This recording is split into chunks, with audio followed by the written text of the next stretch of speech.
Oh, good morning to you. Monday again. Where's the weekend gone?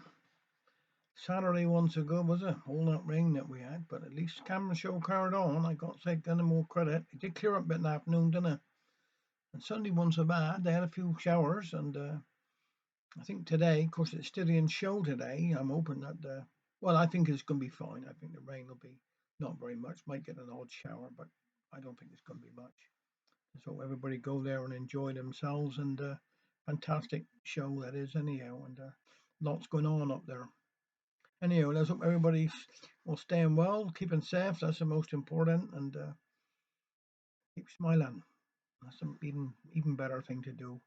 Now, it was my friend. I got some birthdays. It was my friend Tony Bott. It was his on Saturday, and also there was Dee Holland. It was her birthday on Saturday as well. So, belated happy birthday to you two there on Saturday, and then of course it was Barbara James's on Sunday. It was her birthday, and well, happy birthday yesterday to you, Barbara. And it's now Barbara Walden's live over there on the terrace, Clifton Terrace. It's her birthday today, so I hope everybody had going to have a lovely time and have had a lovely time. That's the most important. Now I'm going to do a little story here today called the Pisky Thresher. Piskas are of several sorts, some kind and some mischievous, and some are both at various times. Many people used to believe that they are really the souls of children who died before they could be baptized, and so they live in their own world here on earth instead of going up to heaven or below to the underworld. Perhaps that accounts for their innocent and impish ways. This is a story of a Pisky who, at least for a time, was hopeful and did a farmer a very good turn. Ika Tregilius had a farm near Loo. He didn't earn much money from it, only just enough to live on and sometimes a little besides. He had no wife. He had no wife, only a mother who was getting so old she could do very little about the house. So Ika had to look after himself and get his meals as well as do the work on the farm. One year the large field of corn which Ika had sown ripened in a bountiful crop, with thousands of ears full of good golden grain. Ika had never had such a crop before, but his problem now was how to get the harvest in and thrashed in time to get into market. Nobody else around him could help. They were all either hard at work in their own harvest or out fishing.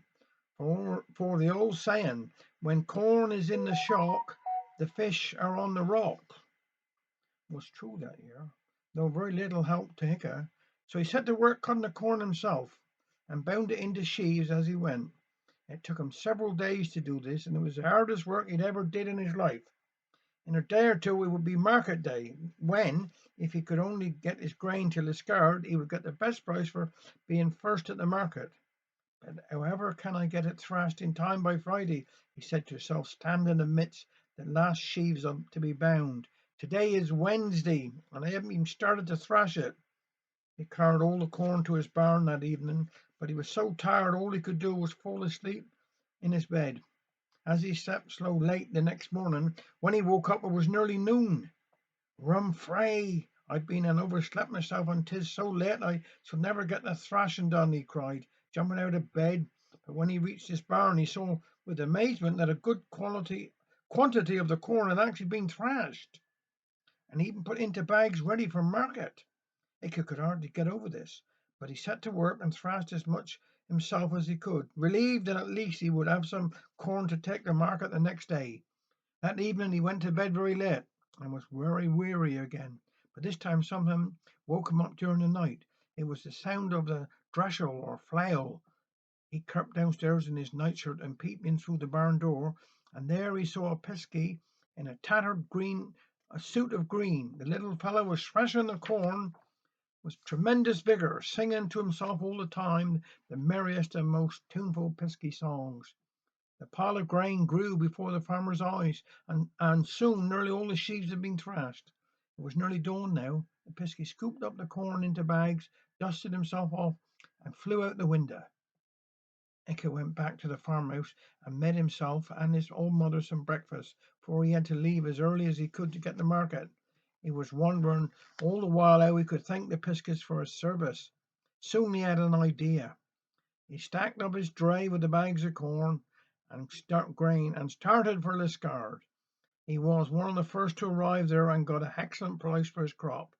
With the money in his pocket, he wandered round the town just as the shops were opening up for the day. He found a good tailor and said to him, "I'll give you 3 golden crowns if you can make me a suit of the finest green cloth to fit someone this high and so broad by the evening." The tailor was delighted with this price and began to make the suit immediately. That night, before Ika went to bed, he laid out the new suit of green in the barn near the trestle. There were still some sheaves left to be threshed, and Ika this time stayed up late until he heard the thresher going in the barn. He crept out to look. As he peered in through the door, the flail stopped, for the Pisky had finished thrashing all the corn. Ika saw him putting on the new suit and looking down at himself admiringly. Then the little man cut a few capers, giggled to himself, and then sang, "Pisky fine and Pisky gay, Pisky now shall fly away."